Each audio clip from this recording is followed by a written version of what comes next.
Oh, Megan.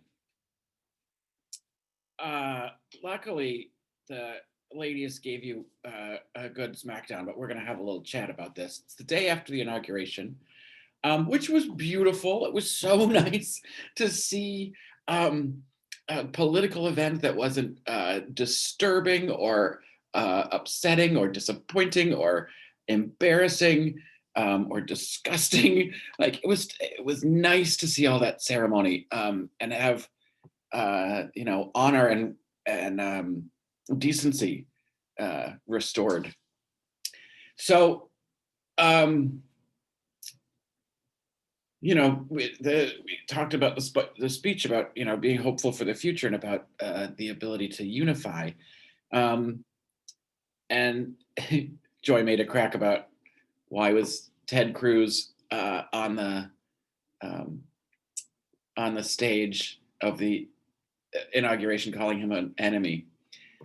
And you extrapolate that to Joy calling all Republicans enemies and we'll never have unity and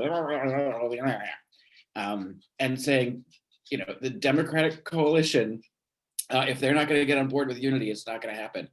Listen, I'm glad Sonny brought this up. I'm glad Joy defended herself. Ted Cruz is still sending out misinformation.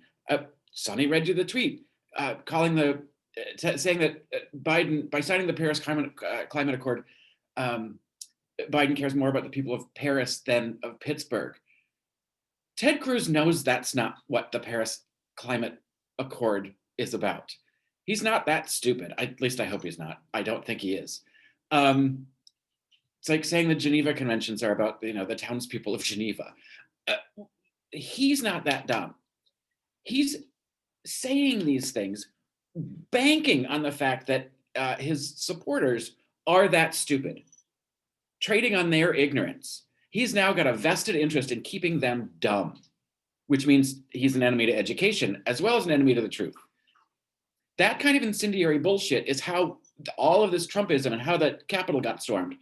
Like, that is the kind of shit that needs to be called out. That is the kind of shit that needs to be held accountable. You going on TV and then defending that piece of shit isn't exactly helpful for you and your party contributing to the unity.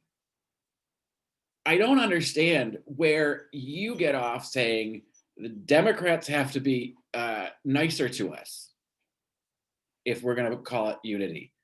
That's not how this works. And God bless Amy Klobuchar for giving you a real answer about what's going on in Washington. And I think it was Sarah who said that Washington has exemplified the divide in the nation, and I think that's completely untrue. Maybe it was Senator Klobuchar, but the divide in Washington is all about political power. That's not what the divide in the country is. We just want fucking help.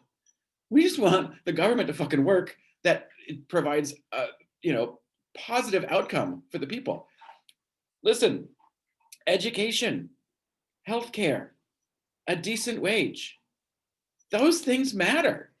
And those are the things that we need to be supporting. When offered the opportunity to talk about what do you want to see the administration focus on, whereas other people talked about education and children and climate, that's another thing. Having clean drinking air and water, it's kind of important for everybody. So that's the fourth pillar. We'll add on to my trio. But your main concern is, again, Russia. What does this hard on you have with Russia? I've never heard you talk so angrily about it. I don't know what kind of bee got in your bonnet. And I don't know, maybe you've got a big crush on Navalny. I don't know. I can't figure it out. You are dead set on, getting Putin in a sling. I don't know why. But no other country you're concerned about, just Russia, about a matter of national security that seems very important to you. It was nice to see that you did, in your wish list for the Biden administration, include family medical leave, which I see you've expanded from maternal medical leave. So I guess you've maybe had a little reconsideration and decided that fathers are actually part of a family. So that's maybe some growth there in 2 weeks. So you haven't at least forgotten your big champion cause for 2021, which was supposed to be medical leave for the birth of a child, but or when a child comes into a family. But it seems now your top priority is Russia, and I would love to know where that comes from. But I don't see where you get off calling for unity when within 3 minutes of your own talk show, you're attacking your co-hosts for an opinion that you should be agreeing with if you agree with the idea of unity. And there is no unity without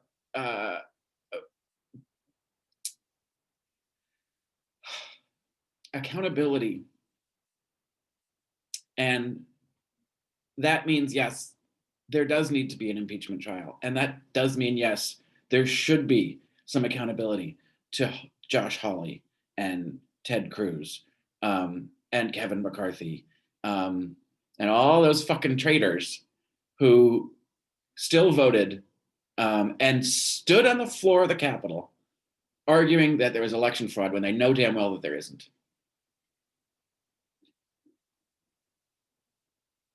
So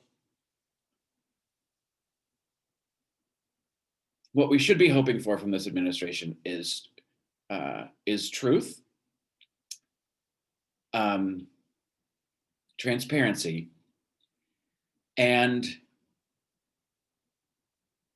there needs to be, and Biden mentioned it in his speech, there needs to be an accountability for the spreading of misinformation.